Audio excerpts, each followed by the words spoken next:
Hi, in this video I will take you through the various resize modes available in the Mockup Factory bulk mockup generator.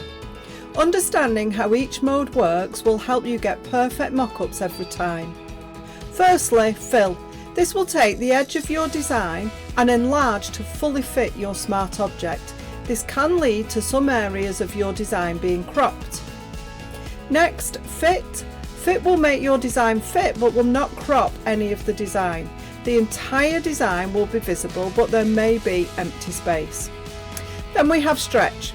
If you've created your designs using the product footprint, stretch will give you perfect results every time. Starting with a transparent product footprint is definitely the best way to create perfect mockups.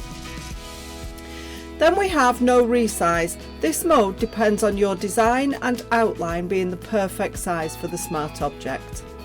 I hope this short video has been useful. If you need more help, please reach out to us at support@themockupfactory.com.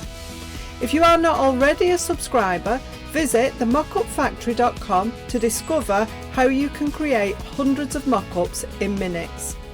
Don't forget to subscribe to our channel for more tips on creating fantastic, realistic mockups at scale. Bye for now.